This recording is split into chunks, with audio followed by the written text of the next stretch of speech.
For 5 months, everyone thought Craig Tedford was alive. His phone kept sending messages, his wife said he was traveling, his family told themselves he just needed space, that he'd call when he was ready.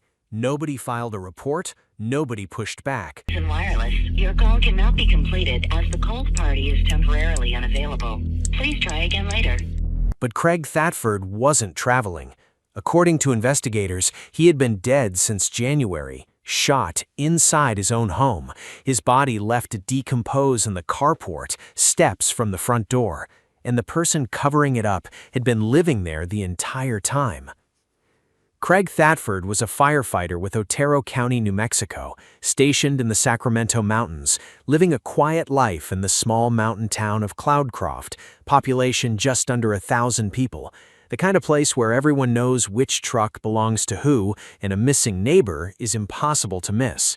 Craig wasn't just known in Cloudcroft, he was the kind of person a town like that runs on. Every firefighter in the department seemed to have a Craig story. A roof that needed patching, Craig showed up on a Saturday. A truck that broke down on a mountain road, Craig was already on his way. A shift nobody wanted to cover, Craig covered it. He didn't make a point of it, that was just who he was. He called his mother every Mother's Day, every single year without fail. Not because anyone reminded him, because it didn't occur to him not to. His oldest friend on the department knew Craig well enough that Craig had once pulled him aside and said, calmly and without ceremony, "We was on our way back home, and Craig said, if anything ever happens to me out on one of these calls, Dena has a combination to the safe, and I keep an envelope full of money in it, and that way she can take care of anything." He meant a fire call. He meant the job. He had spent his life preparing for the worst so the people around him wouldn't have to. He never imagined the danger would come from inside the house. By June 2025, Craig's family in Texas had gone months without hearing his voice. They'd been getting text messages, brief, just enough to hold worry at arm's length, but nobody had actually spoken to him. When Mother's Day came and went in silence, his grandson finally called Otero County Dispatch and asked for a wellness check. What officers found at 97 Heatherway would set off one of the most disturbing investigations the county had seen in years. Have you guys had any contact with his wife? Yeah, she came over to my grandma's today, saying he's apparently gone AWOL and is going talking to other girls, and that he's working at another, but I don't believe that. He wouldn't ghost his family. The disappearance. Pine trees line the road into Cloudcroft as deputies pulled up to Craig's address. No vehicles in the driveway, no movement behind the windows. The house sat still in the mountain air, lights off, curtains drawn, frozen somehow in the middle of an ordinary day that had never resumed. Nobody answered the door. A neighbor came out to meet them. She'd known Craig well, she said, and she hadn't seen him since January, not once. Another neighbor confirmed the same. Craig's closest friend on the department, the man Craig had trusted with the location of his safe, hadn't heard from him since late January. He showed the officer his phone, a text thread with Craig, the last message sent on the 27th, still unread. The notification hadn't turned over. Blue's you, right? Yeah, Blue's me, and he's on this side. And this is the only way I've been able to have any communication. Craig's family told officers they hadn't pushed because Dena, Craig's wife, had assured them he was fine, that he was going through something, that he was in touch with her. She was the only person who claimed any contact with him at all. Officers called Craig's number. A Verizon recording came back. The line was temporarily unavailable. They would need to talk to Dena. The wife. When officers finally reached her by phone, Dena Tedford was composed. When was the last time you saw him in person? Before he left. Okay. Would you have an estimate, was it 1 week, 2 weeks? I wish I had a calendar. This is the 12th. The first of the month. First of the month. And that is definitely an estimate. Okay. And you saw him in person, correct? Yes. Craig had left, she said. They'd been having problems. She'd filed for divorce, he'd gotten involved with someone else, and the last she knew, he was in Mexico. So, being that it seems that it's been several weeks that no one has seen him in person, what we will be doing is filing a missing persons report, okay? Okay.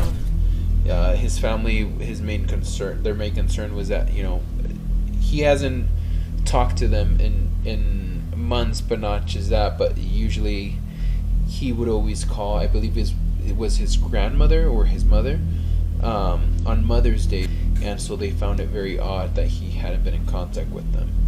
Officers filed a missing persons report anyway. Dena didn't protest, she just corrected them. I don't think he's missing.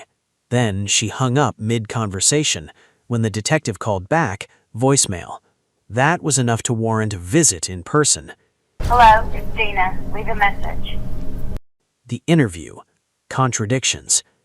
In person, Dena was different, warmer. She invited the detective inside, offered coffee, smiled.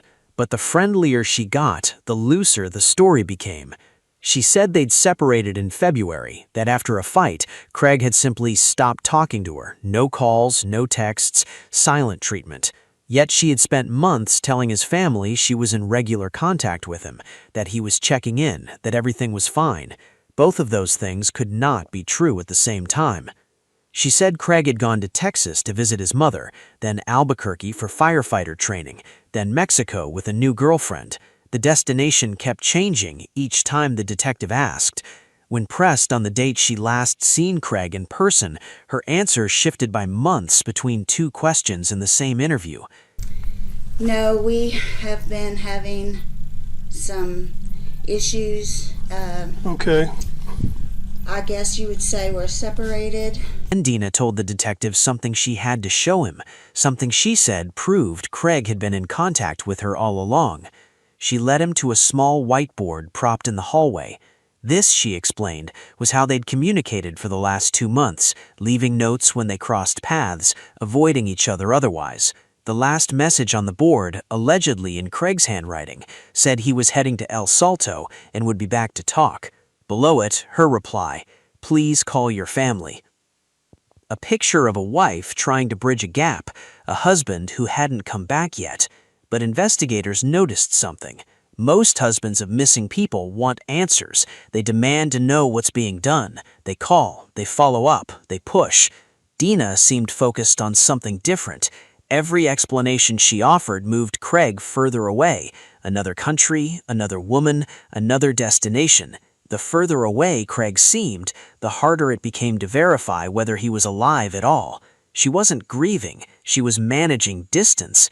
When the detective asked about the safe, the one Craig had told his neighbor Dena knew the combination to, she shook her head. She'd never had the combination, she said.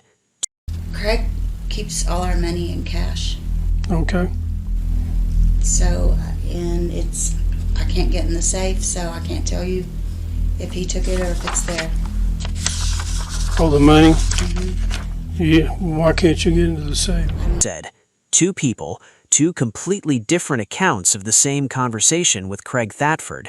One of them was lying, and only one of them had spent $84,000 in cash buying a new house in Texas, alone, without Craig's name on any of the paperwork. The hole.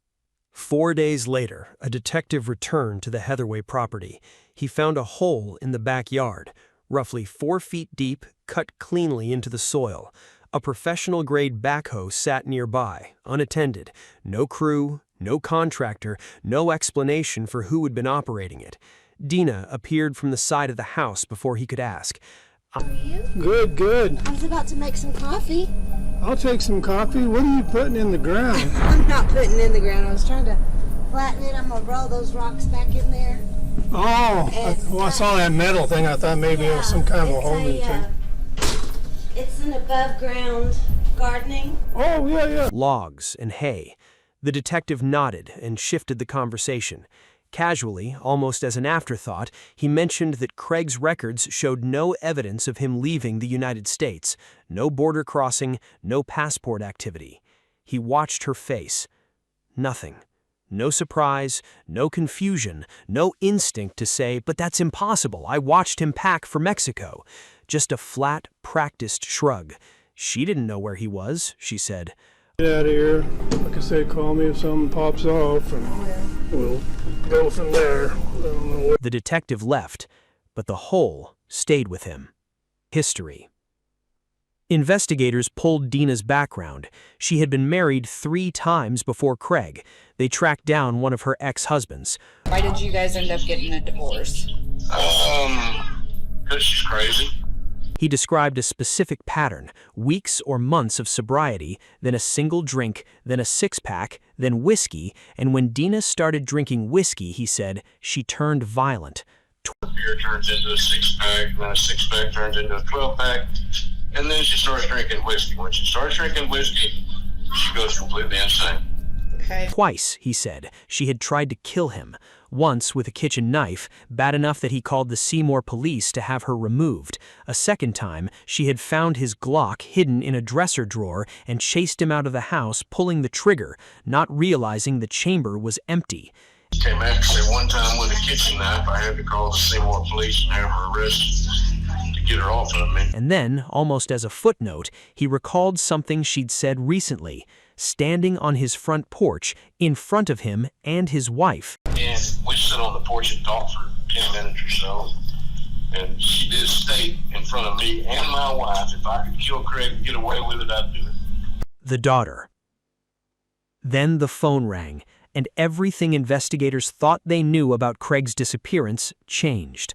The caller wasn't a witness, it wasn't a neighbor or a coworker, it was Dena's own daughter from a previous marriage. She said she'd been sitting on this for weeks. She said, "I deserve that, no matter what," she said. And then she started talking. We went to Joe's Crab Shack, and then she told me at Joe's Crab Shack. She told you the Crab Shack what had happened? Yeah, well, like briefly, and then she came over in my apartment later, like the next day or something, and like I asked her questions, and then that's when she told me more.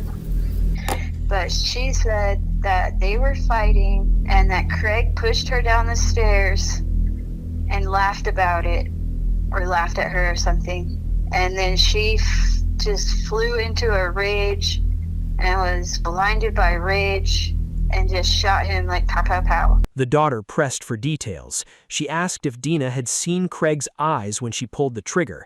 Dena nodded. I think I asked her that, and she said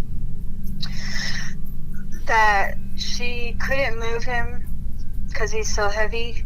So she left him there, like he laid there for like a day and a half or 2 days and a half, and then she wrapped him up, and then she said that she tied something around the rug and dragged it out with a tractor.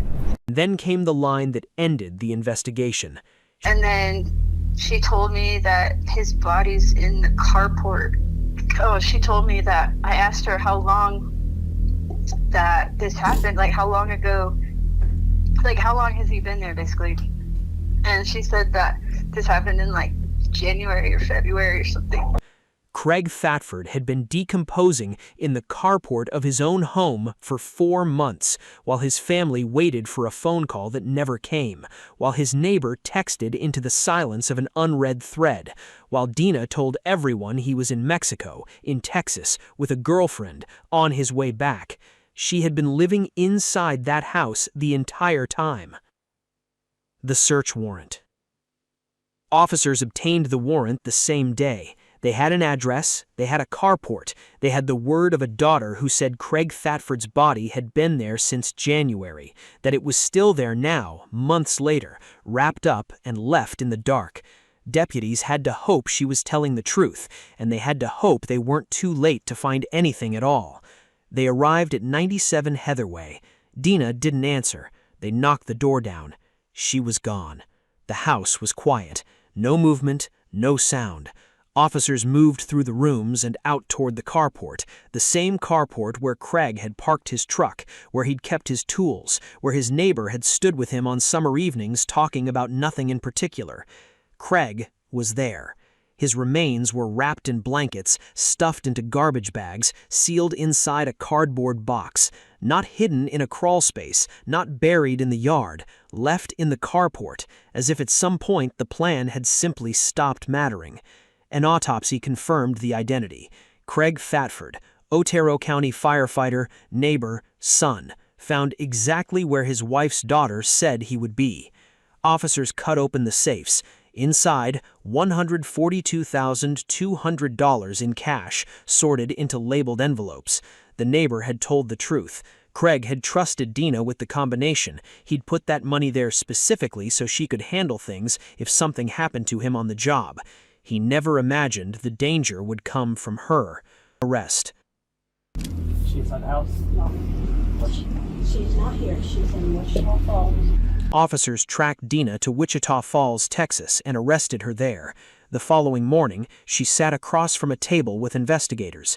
They laid out what they had. She listened. Then she said the only words she had left. "I'm going to need a lawyer." Dena Tedford was charged with first-degree murder and tampering with evidence. She pleaded not guilty. She is currently awaiting trial. For months after Craig disappeared, friends kept texting his phone, his neighbor, his family, short messages, checking in, hoping he'd respond. Sometimes a reply came back, brief, just enough to hold off the worry. Investigators now believe Craig Tedford was dead from January onward, which means someone may have been reading every one of those messages. Someone sitting inside that house, watching the notifications come in, deciding which ones to answer and which ones to leave on read. The whiteboard is still in evidence. "Please call your family," still written in Dena's hand. The reply, in Craig's, allegedly, promising to talk when he got back. He never got back, and nobody knows for certain who wrote either message. If this story affected you, subscribe. We don't let cases like this disappear quietly.